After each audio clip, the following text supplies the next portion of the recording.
বুঝতে পারছি।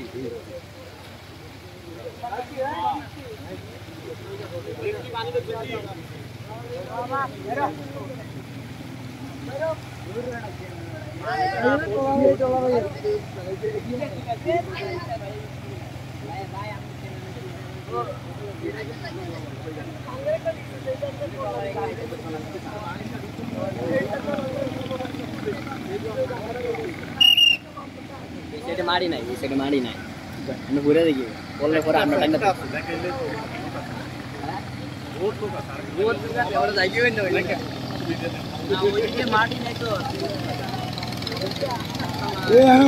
আমরা দেখতে পাচ্ছি আসলে একটি উদ্ধারকারী ট্রলার এই নদীর বাঁধের অংশ দিয়ে ভিতরে প্রবেশ করছে, চর অংশে যাচ্ছে। আমরা সেই চিত্র দেখতে পাচ্ছি। আসলে পানির প্রবাহ কিছুটা হলেও কমেছে, এই চিত্র দেখে বোঝা যায়, কারণ এর আগে যেই হারে পানির গতি ছিল তার কিছুটা কিন্তু কমেছে। এছাড়া গুমতি নদীতে পানি কমেছে, কমে যাওয়ার পর কিন্তু চরের অংশও কিছুটা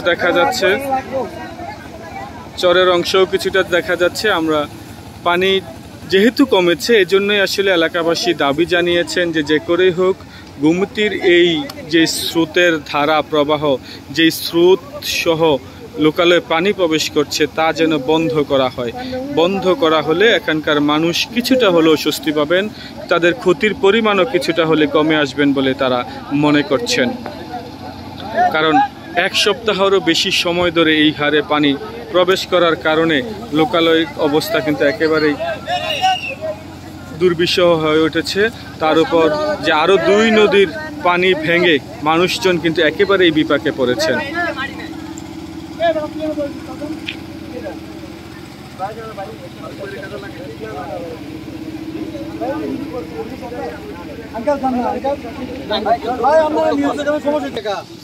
আমরা দেখতে পাচ্ছি উৎসুক মানুষও কিন্তু এই এলাকাটিতে এসে ভিড় জমিয়েছেন। স্থানীয় স্বেচ্ছাসেবী যারা আছেন তারা তাদেরকে সরিয়ে দেওয়ার চেষ্টা করছেন, কারণ ভাঙন কবলিত যে এলাকাটা রয়েছে তা এই এলাকাটা কিন্তু অনেকাংশেই আবার ঝুঁকিপূর্ণ হয়ে পড়েছে। নিচ থেকে মাটি সরে যাওয়ার কারণে কিন্তু এই এলাকাটা অনেকটা ঝুঁকিপূর্ণ হয়ে পড়েছে।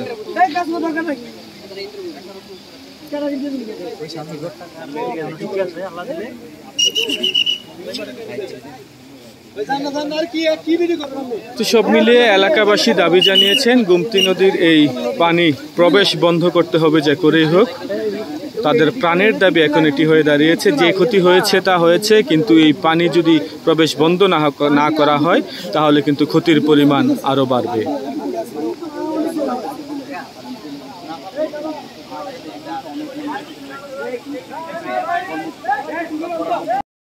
সব বন্ধ, হাজার হাজার চাউল ধানা ছিল ভাতরে বন্ধ, আমরা খাবো কিটা? আর পানিগুলো বন্ধ হইতেছে না, বন্ধ না করলে আমরা থাকবো কো? আমরা বাড়ি গাড়িগুলো হয়ে গেছে, পানিটা বন্ধ করতে হলে আমরা থাকার একটা ব্যবস্থা করা যাবে। রাজ্যে বাড়িতে গিয়া পানশুদ্ধ হয়েছে, বর্তমানে আমার বাড়ি ঘর হয়ে গেছে, আমি থাকবো বা কখনো কি করবো? আমার ছেলেগুলো 7-8 জন, আমি আল্লাহর কাছে ফরিয়াদ করতেছি, কই যে থাকবো? আমাদের কোনো ইয়া পাইতে আসি না।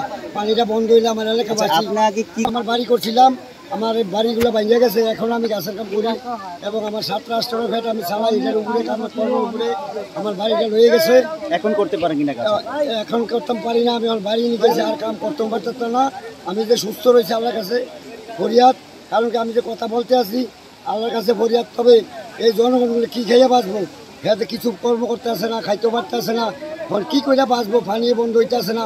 এখন আসলে আপনারা কি চান? সহযোগিতা চাই যে আমরা কীভাবে থাকবো, কীভাবে কর্ম করে খাওয়াবো, এই ব্যবস্থা কিন্তু করে দিয়ে এইটাই চাই আমরা ভাইয়া গত বৃহস্পতিবারে যেদিন আইল ভাঙ্গা পড়ে ওই দিন আমরা প্রশাসন ছিল এখানে, টিউনি আপা সব ছিল, আমাদের উপজেলার টিউনি আপা, সেনাবাহিনী মেজরও ছিল এখানে। ওই দিন ভাঙ্গার পরে ওনারা যে গেছে, এখন পর্যন্ত ওনাদের সাথে আমাদের কন্ট্যাক্ট করার ট্রাই করছে, ওনাদের সাথে আমরা কন্ট্যাক্ট করতে পারি নাই। হয়তো বা ফোন অফ ছিল আর নয়তো বা ফোন রিসিভ করে না, এরকম একটা। আমরা সহযোগিতার জন্য চাচ্ছিলাম যে আমাদের এই বাচ্চা তখনকার স্রোতের পরিমাণটা বেশি ছিল, এখন কিন্তু কম। এখন চাইলে কিন্তু এটা বাধা দেওয়া সম্ভব, একটা প্রশাসন চাইলে এটা কোনো একটা বেশি একটা ব্যাপার না, যেটা সম্ভব এটা পানিটা আটকানো, মানুষকে বাঁচানো ট্রাই করাও সম্ভব। যে রেস্কিউ করার জন্য আমি সেনাবাহিনীর কোনো টিম আমি দেখিনি এই পর্যন্ত, সব বিডি ক্লিন বা অন্যান্য সংগঠন এখানে যে ত্রাণ দিতেছে, এরা কাজ করতেছে, রেস্কিউ করার ট্রাই করতেছে। আমি সেনাবাহিনী এই পর্যন্ত এখনো দেখি না। এখন আপনি প্রশাসনের কাছে কি চান এবং আপনাদের এখন দাবিটা কি আসলে? আসলে এখানকার যদি আমি আমার পক্ষে বলতে পারি না, আমি পুরো এলাকাবাসী ভাবে বলতে পারি যে আমাদের এখানে যে দাবিটা হচ্ছে, এখানকে যারা বন্যায় ক্ষতিগ্রস্ত হয়েছে তারা এখন পর্যন্ত ঠিক আছে, কিন্তু 2 দিন পরে যখন তারা বাড়ি করে ওঠার ট্রাই করবে তখন যাই দেখবে তাদের বাড়ি করতে নাই। তারা ভবিষ্যতে কি খাবে কি না খাবে তাদের কর্মস্থল বলতে কোনো কিছুই নাই। যারা দিনমজুর তাদের তো বলতে কোনো কিছু নাই। এখন আমি চাচ্ছি যে সরকারের কাছে যে তাদের একটা ব্যবস্থা করুক, যে তারা হয়তো বা যাদের ঘর বাড়ি নেই তাদেরকে ঘর দিয়ে সাহায্য করুক। কারণ কি ভাই, একটা দিনমজুরের ইনকাম ওই পরিমাণ নাই যে আমি একদিন একটা ঘর তুলে নিতে পারবো এই সময়টার মধ্যে, যাদের দিনে খেতে দিনে কষ্ট হইতেছে। আমি সরকারের কাছে অতটুকুই চাইবো যে আমাদের সরকার, নতুন সরকার অবশ্যই ভালো কিছু করবে আশা করি, কিন্তু আমরা চাই যে বন্যার পরে যখন সরকার আমাদের দিকে তাকায়, এখন পর্যন্ত যেহেতু তাকায় না, এটা বলবো যে তাদের একটা ফল্ট। ভবিষ্যতে যখন তারা তাকায়, এই ফলটার দিকে যখন মানুষ আঙ্গুল তুলে না তাকাতে পারে, না বলতে পারে যে সরকার খারাপ ছিল, আমাদের সরকার খুবই ভালো। আশা করি সরকার আমাদের দিকে তাকাবে।